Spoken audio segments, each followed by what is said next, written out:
आज आपल्याकडे एक बीड जिल्ह्यातील डॉक्टर मुलीचे आई वडील आलेले आहे। मुलगी डॉक्टर आहे आणि त्यांची जी अपेक्षा आहे पश्चिम महाराष्ट्रातील सांगली, सातारा, कोल्हापूर या भागातील स्थळ असेल तर उत्तमच।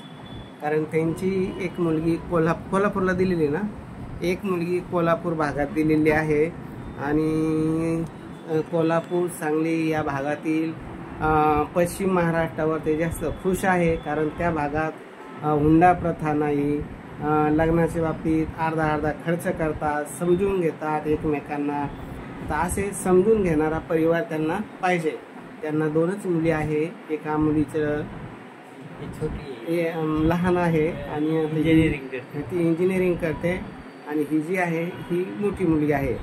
आणि पश्चिम कोल्हापूरला कोणाची मुलगी दिली मग? भावाची, तुमच्या मेवण्याची, त्यांच्या मेवण्याची मुलगी कोल्हापूरला दिलेली आहे। म्हणजे नाते गोते तर निघूनच जातील, काही अडचण नाही। फक्त 96 कोळी मराठा पाटील असावं आणि मुलगा हा इंजिनियर असला तरी चालेल किंवा गव्हर्नमेंट सर्वंट असला तरी चालेल। आपण त्यांचा पूर्ण परिचय घेऊ। तर मुलीचं शिक्षण काय साहेब? मुलीचं शिक्षण BHMS BCS झाली आहे। BHMS करून BCS केली आहे, पुढे BCS केलं आणि आता सध्या काही प्रॅक्टिस करते का? आता प्रायव्हेट हॉस्पिटलमध्ये प्रॅक्टिस करते। बरं बरं। आणि जन्मतारीख काय? जन्मतारीख सांगा, तुम्ही सांगा ना, त्याचा काय तुमचा चेहरा दिसत नाही, फक्त 13/11/96 13/11/96 जन्म आहे। आणि आता तुम्हाला जे स्थळ कसं पाहिजे? आम्हाला म्हणजे बँकेतला मुलगा किंवा इंजिनियर, प्राध्यापक कुठल्या बी क्षेत्रातला चालू, फक्त डॉक्टर सोडून चालू। डॉक्टर सोडून? ती डॉक्टर पण डॉक्टर नकोय तुम्हाला? हा, म्हणजे बँकेतला चालेल, इंजिनियर चालेल, इंजिनियर चालेल, तुमचा कॉम्प्युटर जॉबवाला चालेल, बरं, प्राध्यापक चालेल, शिक्षक चालेल, प्राध्यापक चालेल, शिक्षक पण चालेल, फक्त डॉक्टर सोडून।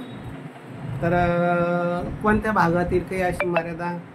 तसं काय नाही, मराठवाड्याच्या अतिरिक्त याच्यामधला बी चालतो। मराठवाड्यातला चालतो, पश्चिम महाराष्ट्रातला मुलगा असला तरी चालेल, पुण्या मुंबई सारख्या ठिकाणी नोकरीला असला तरी चालेल। तुमची माहिती युट्यूब चॅनल, इन्स्टाला टाकू, काही प्रॉब्लेम नाही ना? कारण नावाचा पत्ता राहत नाही आणि ते राहत नाही। ज्यांना तुमची प्रोफाईल योग्य वाटली ते तुमच्याशी माझ्याशी संपर्क करतील, त्यांना मग तुमचा फोटो, बायोडाटा शेअर करून आपण तुमची सविस्तर माहिती दिली जाते। अधिक माहितीसाठी 9403 41 40 87 या नंबरवर संपर्क करावा। मुलगी सुंदर आहे, समजदार आहे, छोटी अशी फॅमिली आहे, दोघी बहिणी आहे, भाऊ नाही। त्यांचं इथं छत्रपती संभाजीनगरला 2-3 मजली घर आहे। गावाकडे शेती किती तुम्हाला? 8 एकर पाण्याखाली। 8 एकर पाण्याखाली शेती आहे। आता हे जे आहे हे दोन्ही मुलींचंच आहे, म्हणजे होणारा जावई, घर जावई म्हणायला काही हरकत नाही, पण आजच लगेच घरी येऊन राहणारा नसावा, त्याचं स्वतःचं अस्तित्व असावं। बरोबर ना? घर जावई म्हणे ते लगेच येते, मी तिथंच राहतो मामा, काही अडचण, तुमची मुलगी येतील आणि मी येतील असं नाही। तुम्ही तिकडे राहा, तुम्ही आनंद घ्या आणि नंतर म्हातारपणाला त्यांची इस्टेट घ्या आणि त्यांना जीव पण लावा। इस्टेट घेतली, जीव लावला ना, मुलगा जसं इस्टेट घेतो, सांभाळतो, आपण इस्टेट कोणाला देतो? मुलाला देतो। तो म्हातारपणाची सेवा आपली करतो। जर तुम्हाला त्यांची इस्टेट पाहिजे तर तुम्ही त्यांना जीव लावा। असा जीव लावणारा, प्रेम करणारा सासू सासरे न मानता ते आपले आई वडीलच आहे, अशा भावनेचा असा समजदार जावई त्यांना अपेक्षित आहे। अधिक माहितीसाठी 9403 41 40 87 या नंबरवर संपर्क करावा। आमचे ऑफिस छत्रपती संभाजीनगरला आहे, पुण्यामध्ये पण आहे।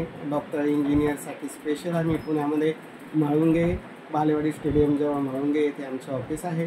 दोन्ही ऑफिसला आम्ही अगदी सकाळी 10 ते संध्याकाळी 6-7 वाजेपर्यंत सेवा देतो। प्रत्येक रविवारी मोफत सेवा देतो। तर त्या सेवेचा सर्वांनी लाभ घ्यावा आणि या स्थळाच्या संदर्भात आमच्याशी संपर्क करावा।